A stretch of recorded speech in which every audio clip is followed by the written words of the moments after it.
পিতার কাঁধে সন্তানের লাশ হিমালয়ের চাইতেও ভারী। সেই জন্য এসেছি।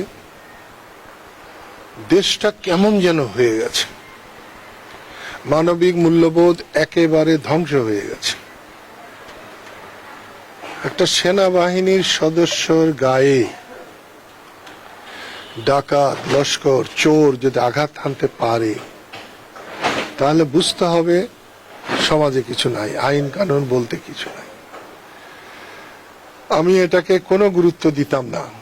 যদি একটা সাধারণ মানুষ হতো, তার পিছনে ছোরা মারছে, চাকু মারছে বা দা দিয়ে আঘাত করেছে, কিন্তু একজন সেনাবাহিনীর পোশাক পরা একজন মানুষের গায়ে দুষ্কৃতিকারীরা যখন আঘাত হানতে পারে বা সাহস পায়, তখন বুঝতে হবে দেশে আইন শৃঙ্খলা বলে অথবা দেশের শাসন ব্যবস্থার প্রতি যে মানুষের একটা শ্রদ্ধা, ভালোবাসা এবং দুষ্ট লোকের যে ভয় থাকে, তার কিচ্ছু নেই। আমি এসেছি, মৃত্যু মানুষের জন্মের পরে অবধারিত সত্য। সে মৃত্যু হয়েছে, বাবা বেঁচে আছেন, বোন আছে, তাদের বুক কেমন করছে। সমাজটাকে বদলাতে হবে। অল্প কদিনের মধ্যে একটি বিরাট পরিবর্তন হয়েছে। এটাকে বিপ্লব বলা চলে, এটাকে মহাবিপ্লব বলা চলে। গত 16-17 বছর শেখ হাসিনার নেতৃত্বে দেশটা ভালো চলে নাই,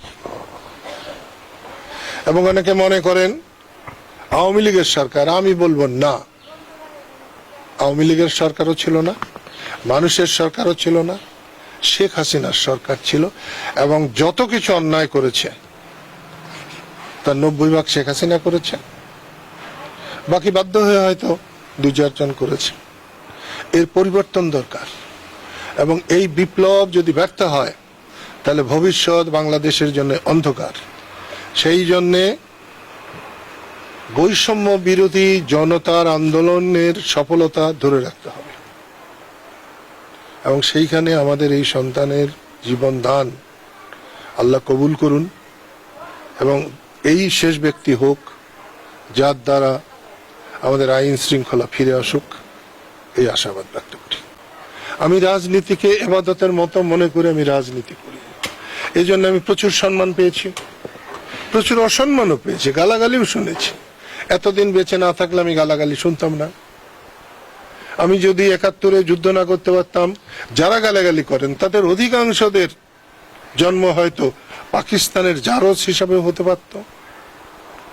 আমি আজকে একজন কাতর বাবা মা, ভাই বোন, ভাই তো আপন ভাই তো নাই, তাদের পাশে শুধু আল্লাহর কাছে দোয়া করবার জন্য এসেছিলাম। অন্য কোনো দিন আপনারা আমাকে ধরবেন, তত্ত্বাবধায়ক সরকার কতদিন থাকবে, কতদিন থাকা দরকার, মানুষের চাহিদা কি, আমি অকপটে বলবো। আমি কোনো কথা দ্বিধা করে বলবার চেষ্টা করি না। ধন্যবাদ।